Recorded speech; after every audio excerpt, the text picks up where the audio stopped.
နောက်ဆုံးသင်းဖို့ဆက်ပြီးတင်ပြပေးချင်ပါတယ်ဒါတော့အာဆီယံကိုဒါမြန်မာအစိုးရကပြင်းပြင်းထန်ထန်ဒါတုံ့ပြန်လိုက်တဲ့အခြေအနေပေါ့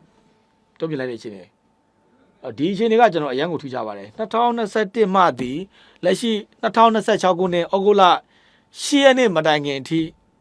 မြန်မာနိုင်ငံအစိုးရကတော့ကျွန်တော်တို့အာဆီယံနဲ့ပတ်သက်ရင်သဘောထားတွေပျော့ပြောင်းခဲ့ပါတယ်သို့တော်လည်းပဲဩဂုတ်လ10ရက်နေ့မှာတော့ကျွန်တော်တို့အစိုးရပေါ့ဗျာကျွန်တော်တို့အစိုးရကနိုင်ငံခြားရေးနဲ့ပတ်သက်ရင်နိုင်ငံခြားရေးမူဝါဒနဲ့ပတ်သက်ရင်တွားမဲ့လမ်းကြောင်းကိုအာဆီယံကိုကျွန်တော်တို့ချပြလိုက်ပါပြီဒီရဲ့မူရင်းနဲ့ကျွန်တော်ဥစွာတင်ပြပါမယ်ဩဂုတ်လ10ရက်နေ့မှာဒါနိုင်ငံခြားရေးဝန်ကြီးရဲ့ထုတ်ပြန်ချက်မှာတော့2026ခုနှစ်ဩဂုတ်လ3ရက်နေ့မှာဒေါအောင်ဆန်းစုကြည်နဲ့ ICRC ရဲ့ဒီဌာနေကိုယ်စားလှယ်တို့တွေ့ဆုံခဲ့ပါတယ်တဲ့ဒီတွေ့ဆုံမှုကမြန်မာနိုင်ငံရဲ့ဒီဇယ်ဥပဒေတပ်ဆိုင်ရာလုံထုံးလုံနည်းများနဲ့အပြည်ပြည်ဆိုင်ရာကြက်ချင်ဒီကော်မတီစံနှုန်းများနဲ့အညီဆောင်ရွက်ခဲ့ခြင်းဖြစ်တယ်အဆိုပါတွေ့ဆုံမှုသည်တဲ့အာဆီယံဥက္ကဋ္ဌ၏အဆိုပါတွေ့ဆုံမှုနဲ့ပတ်သက်ရင်အာဆီယံဥက္ကဋ္ဌ၏ထုတ်ပြန်ချက်တရက်ကိုတဲ့2026ခုနှစ်ဩဂုတ်လ9ရက်နေ့မှာထုတ်ပြန်ခဲ့သူကိုတွေ့ရပါတယ်တဲ့အဲ့တော့ဆိုတာကဒေါအောင်ဆန်းစုကြည်နဲ့မြန်မာနိုင်ငံ ICRC ရဲ့မြန်မာနိုင်ငံဌာနေကိုယ်စားလှယ်နဲ့တွေ့ဆုံမှုတွေပေးတယ်အဲ့ဒီတွေ့ဆုံမှုကမြန်မာနိုင်ငံရဲ့ဒီဇယ်ဥပဒေလုံထုံးလုံနည်းနဲ့ခွင့်ပြုတယ်ပြီးတော့ကျွန်တော်တို့ပြည်ပဆိုင်ရာကြက်ချိန်ဒီကော်မတီရဲ့စံနှုန်းနဲ့ကျွန်တော်တို့စံနှုန်းလုပ်ငန်းစဉ်နဲ့ဆောင်ရွက်ခြင်းဖြစ်တယ်ဒီဩဂုတ်လ9ရက်နေ့မှာအာဆီယံဥက္ကဋ္ဌကသူကထပ်ပြီးထုတ်ပြန်တယ်ဒါနဲ့ပတ်သက်ပြီးတော့မြန်မာနိုင်ငံသဘောထားအဆိုပါထုတ်ပြန်ချက်ပါအပြုသဘောဆောင်သည့်ဖော်ပြချက်မှာကိုမြန်မာနိုင်ငံကအတိမတ်ပြုတော်လဲအချို့စာသားများနဲ့တောင်းဆိုချက်များသည်အဖွဲ့ဝင်နိုင်ငံတနိုင်ငံဤအပြုသဘောဆောင်သည့်ဆောင်ရွက်မှုမှာပေါ်ထင်ရခြင်းမရှိသဖြင့်နဲ့မြန်မာနိုင်ငံကစိတ်ပြတ်တယ်ပေါ့ဗျာအဲ့တော့ဆိုတာကဒီအာဆီယံဥက္ကဋ္ဌရဲ့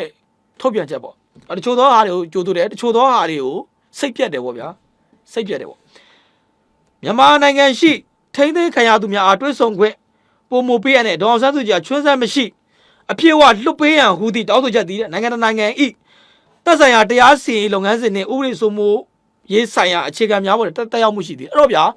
ဒေါအောင်ဆန်းစုကြည်ကိုလှုပ်ချင်းမလို့ချင်းကသူတို့နဲ့မဆိုင်ဘူးဗျာကဲသူတို့နဲ့မဆိုင်ဘူးလေဗျာအဲ့ဒါဆိုခင်ဗျာဟိုဟာလုပ်ပါလား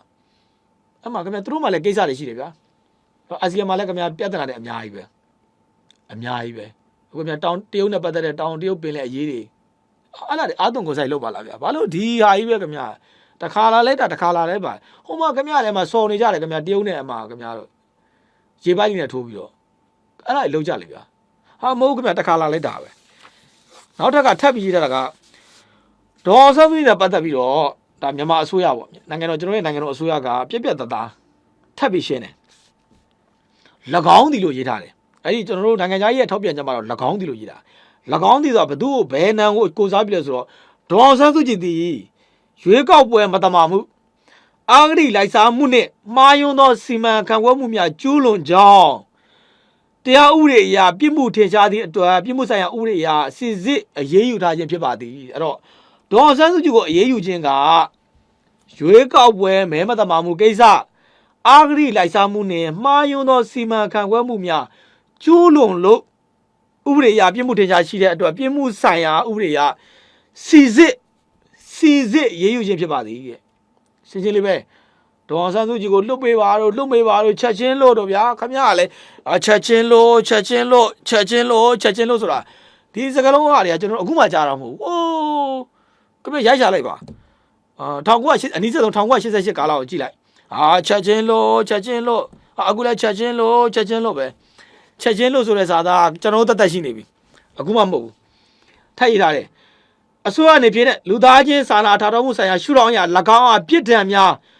းရှော့ပေါ့ပေးလျက်ရှိတော်လဲ၎င်းအားချွင်းချက်မရှိအပြည့်အဝလွတ်ပေးရေးကိစ္စမှာတရားဥပဒေနဲ့အညီသာဖြစ်ပါသည်အဲ့တော့ခင်ဗျားတို့ဒီမြန်မာနိုင်ငံဆိုင်ရာအမေရိကန်တိုင်းရွာပဲဖြစ်ဖြစ်ဟိုအာဆီယံဥက္ကဋ္ဌရွာပဲဖြစ်ဖြစ်ချက်ချင်းလို့ဆိုတာလုံးဝမဖြစ်နိုင်ပါဘူးတဲ့လုံးဝမဖြစ်နိုင်ပါဘူးတဲ့လွတ်ချင်းမလို့ချင်းတရားဥပဒေနဲ့အညီသာဖြစ်ပါလိမ့်မယ်တဲ့သို့တော်လည်းပဲဒေါ်ဆန်းစုကြည်နဲ့ပတ်သက်ပြီးတော့ပြစ်ဒဏ်များရှော့ပေါ့ပေးလျက်ရှိပါတယ်တဲ့အဲ့မှာဆက်ပြီးထားတယ်ပြီးခဲ့တဲ့9နှစ်တာကာလအတွင်းမှာလည်းမြန်မာနိုင်ငံသည်အာဆီယံအလှည့်ကျဥက္ကဋ္ဌများဤမြန်မာနိုင်ငံဆိုင်ရာအထူးကိုယ်စားလှယ်အဆက်ဆက်နဲ့အတက်နိုင်ဆုံးပူးပေါင်းဆောင်ရွက်ခဲ့ပြီးဖြစ်ပါတယ်လက်ရှိအာဆီယံဥက္ကဋ္ဌဤမြန်မာနိုင်ငံဆိုင်ရာအထူးကိုယ်စားလှယ်နဲ့လည်းဆက်လက်ပူးပေါင်းဆောင်ရွက်သွားပြီဖြစ်ပါသည်ယခုကတဲ့မြန်မာနိုင်ငံတွင်ပြည်သူလူထု၏ဆန္ဒနဲ့အညီကျင်းပခဲ့သည့်ပါတီစုံဒီမိုကရေစီရွေးကောက်ပွဲမှာတဆင့် ထွက်ပေါ်လာသည့်အစိုးရကတာဝန်ယူဆောင်ရွက်လျက်ရှိသဖြင့်နောင်တွင်ဆိုလိုတာကဗျာလက်ရှိအာဆီယံဥက္ကဋ္ဌပြီးသွားရင်တော့လက်ရှိအာဆီယံအလှည့်ကျဥက္ကဋ္ဌနဲ့တော့ငါတို့မြန်မာနိုင်ငံကပူးပေါင်းဆောင်ရွက်မယ်အဆိုတာကလက်ရှိအာဆီယံဥက္ကဋ္ဌနဲ့မြန်မာနိုင်ငံအစိုးရပြည်ထောင်စုသမ္မတမြန်မာနိုင်ငံတော်အစိုးရနဲ့ကပူးပေါင်းဆောင်ရွက်မယ်သို့တော်လည်းပဲဒီအာဆီယံအလှည့်ကျဥက္ကဋ္ဌတက်တန်းပြီးသွားရင်တော့နောက်အာဆီယံအလှည့်ကျဥက္ကဋ္ဌတက်တန်းမှာတော့ငါတို့မင်းတို့နဲ့မပူးပေါင်းဘူးမင်းတို့နဲ့ငါမပူးပေါင်းတော့ဘူးသူကအဲ့လိုရေးထားတယ်ဒါကျွန်တော်တို့နားလျောင်ပြန်ရှင်းပြတာစိတ်ရတာကနောင်တွင်အာဆီယံဥက္ကဋ္ဌ၏အထူးကိုယ်စားလှယ်အသစ်ခံထားရင်းနဲ့၎င်း၏အခက်အခဲမှာဆက်လက်လိုအပ်ခြင်းမရှိသေးဘူးမှိတ်ပါသည်အဲ့တော့လက်ရှိအာဆီယံလက်ကျဥက္ကဋ္ဌနဲ့ငါတို့ပူးပေါင်းဆောင်ရမယ်ဒီအာဆီယံလက်ကျဥက္ကဋ္ဌတက်တန်းပြီးသွားပြီဆိုရင်တော့နောက်ထပ်အာဆီယံလက်ကျဥက္ကဋ္ဌကကျွန်တော်ထပ်ခတ်မယ်ဆိုရင်တော့ဒီအရာနဲ့ငါတို့လုံးဝမပူးပေါင်းဘူးပူးပေါင်းကြမလို့တော့ဘူးဗျာဒါမြန်မာနိုင်ငံရဲ့သဘောထားအာဆီယံဒီတဲ့အချုပ်အခြာအာဏာပိုင်နိုင်ငံများဖြစ်ဖွဲ့စည်းထားသည့်စီးမြင့်အခြေပြုဒေသဆိုင်ရာအဖွဲ့အစည်းဖြစ်သည်နှင့်အညီအာဆီယံပြည်ညင်စာတမ်းမှာအခြေခံမူများအထူးသဖြင့်အဖွဲ့ဝင်နိုင်ငံများ၏လွတ်လပ်မှုအချုပ်အခြာအာဏာပိုင်ဆိုင်မှုဒဏ်နုရည်တူရှိမှုပြည်တွင်းရေးကိုဝင်ရောက်ဆွတ်ဖက်မှုမပြုရေးဟုသောမူများဖြင့်ကျွန်တော်တို့အစီအမြဲလေးစားလိုက်နိုင်ရလိုပါသည်တဲ့အဖွဲ့ဝင်နိုင်ငံများအနေဖြင့်မိမိကိုယ်တိုင်ချမှတ်သည့်အခြေခံမူများကိုတဲ့လိုက်နာဆောင်ရွက်ရန်နဲ့အဖွဲ့ဝင်နိုင်ငံတစ်နိုင်ငံ၏ပြည်တွင်းကိစ္စများတွင်ဖိအားပေးခြင်းသို့မဟုတ်ဝင်ရောက်ဆွတ်ဖက်ခြင်းသဘောတက်ရောက်သည့်ဆောင်ရွက်ချက်များကိုရှောင်ရှားရန်လိုအပ်ပါသည်တဲ့နော်ရှင်းရှင်းလေးဗျာဆိုတာကကိုမူအဲ့တော့မူတွေစံနှုန်းတွေကိုအတိုင်းလိုက်နာပါအာဆီယံမှာအဲ့ဒီအာဆီယံနိုင်ငံတစ်နိုင်ငံရဲ့အချုပ်အခြာအာဏာတရားစီရင်စနစ်နိုင်ငံရေးစနစ်ကိုတွားပြီးတော့လွှမ်းမိုးလို့မရဘူးကျွန်တော်နိုင်ငံမှာနိုင်ငံတော်အလံရှိတယ်မြန်မာနိုင်ငံရဲ့အလံရှိတယ်ကျွန်တော်တို့နိုင်ငံအပေါ်မှာဘယ်နိုင်ငံရဲ့အလံမှမရှိဘူးဒါတစ်ချက်ကျွန်တော်တို့မြန်မာနိုင်ငံအလံရှိတယ်မြန်မာနိုင်ငံလူထုရှိတယ်မြန်မာနိုင်ငံမြေပုံရဲ့မြန်မာနိုင်ငံရဲ့ရေပိုင်နဲ့မြေပိုင်နဲ့လေပိုင်နဲ့ရှိတယ်ဖွဲ့စည်းပုံအခြေခံဥပဒေရှိတယ်လွှတ်တော်ရှိတယ်အစိုးရရှိတယ်အစိုးရနဲ့ပြည်သူကိုကျွန်တော်တို့ကာကွယ်ရေးအုပ်ချုပ်ရေးပေးတဲ့ရန်တရားတွေရှိတယ်ကျန်းမာရေးစောင့်ရှောက်တဲ့ရန်တရားရှိတယ်ပညာရေးဆိုင်ရာဝန်ဆောင်မှုရန်တရားတွေရှိတယ်တရားစီရင်စနစ်ရှိတယ်ဘယ်နိုင်ငံကမှကျွန်တော်တို့ကိုလာပြီးတော့ကျွန်တော်တို့ရဲ့နိုင်ငံရဲ့အလံပေါ်မှာဘယ်နိုင်ငံရဲ့အလံမှာကျွန်တော်ရှိနေတာမဟုတ်ဘူးရှင်းလေးမြန်မာနိုင်ငံလေဖွဲ့စည်းပုံရှိတယ်လွှတ်တော်ရှိတယ်အစိုးရရှိတယ်ပြည်သူလူထုရှိတယ်ရေပိုင်နဲ့မြေပိုင်နဲ့လေပိုင်နဲ့ရှိတယ်ဗျအဲ့ဒါကြီးကိုလာပြီးတော့ဒေါ်အောင်ဆန်းစုကြည်ခင်ဗျာအာဆီယံမှာပြဿနာတပုံကြီးဗျာခင်ဗျာဆွေးနေပါလားအများကြီးပဲဗျာအဲ့တော့မြန်မာနိုင်ငံရဲ့သဘောထားကတော့ရှင်းလေးအာဆီယံနဲ့ပတ်သက်ရင်လက်ရှိအာဆီယံအလဲကျဥက္ကဋ္ဌလက်ထက်မှာတော့ပူပေါင်းဆောင်ရမယ်နောက်ထပ်အာဆီယံအလဲကျဥက္ကဋ္ဌလက်ထက်မှာတော့ဒါတွေလည်းမလိုတော့ဘူးပူပေါင်းဆောင်ရလည်းမရှိဘူးကိုလန်းကိုဖောက်မယ်ဆိုတဲ့သဘောကိုကျွန်တော်ပြောသွားတယ်ကျွန်တော်တို့ဒီလိုမျိုးနားလေရတယ်ဆက်ပြီးရေးတာကမြန်မာနိုင်ငံအနေဖြင့်အပြုသဘောမဆောင်သည့်ခွဲခြားဆက်ဆက်မှုများအပေါ်လိုအပ်သည့်တုံ့ပြန်မှုများကိုတဲ့ကိစ္စတရားချင်းစီလိုက်တုံ့ပြန်ဆောင်ရွက်သွားမှာဖြစ်ပါတယ်တဲ့မြန်မာနိုင်ငံ၏နိုင်ငံခြားရေးမူဝါဒနဲ့အညီပဂတိအခြေအနေများပေါ်အခြေခံပြီးတော့မျိုးသားအကျိုးစီးပွားနဲ့အချုပ်အခြာအာဏာကိုအလေးထားစောင့်ရှောက်၍မြန်မာနိုင်ငံကဦးဆောင်ကမြန်မာကိုယ်ပိုင်နည်းလမ်းဖြင့်အာဆီယံနဲ့ဆက်ဆံရေးကိုတိုးတက်စေရန်ဆောင်ရွက်သွားမှာဖြစ်ပါတယ်တဲ့အဖြစ်အရှင်းလေးဗျာဒေါ်အောင်ဆန်းစုကြည်ကိစ္စကိုလာမပြောနဲ့ဒေါ်အောင်ဆန်းစုကြည်ကိစ္စလာပြောလို့မရဘူးဒေါ်အောင်ဆန်းစုကြည်ကခုနကကျွန်တော်ရှေ့ရတင်ပြတဲ့အတိုင်းပဲသူကရွေးကောက်ပွဲမဲမတတ်မှဘူးလေလုပ်ခဲ့တယ်သူအုပ်ချုပ်စဉ်ကာလမှာပြီးရင်အားရလိုက်စားမှုတွေရှိတယ်မှန်တော့စီမံခန့်ခွဲမှုများကျူးလွန်တဲ့အတွက်သူ့ကိုတရားဥပဒေအရပြစ်မှုထင်ရှားတဲ့အတွက်ပြစ်မှုဆိုင်ရာဥပဒေအရစစ်ဆေးအရေးယူခြင်းဖြစ်တယ်ကျန်တဲ့ကိစ္စတွေဘာမှမပါဘူးနိုင်ငံရေးဆိုင်ရာကိစ္စတွေလည်းမပါဘူးသူရဲ့ဆောင်ရွက်ချက်ကြောင့်ပြစ်မှုဆိုင်ရာဥပဒေနဲ့စစ်ဆေးအရေးယူခြင်းဖြစ်တယ်အစိုးရအနေဖြင့်လူသားရေးစာနာထောက်ထားမှုများဆိုင်ရာရှုထောင့်အရ၎င်းကိုပြစ်ဒဏ်များလျှော့ပေါ်ပေးလျက်ရှိပါတယ်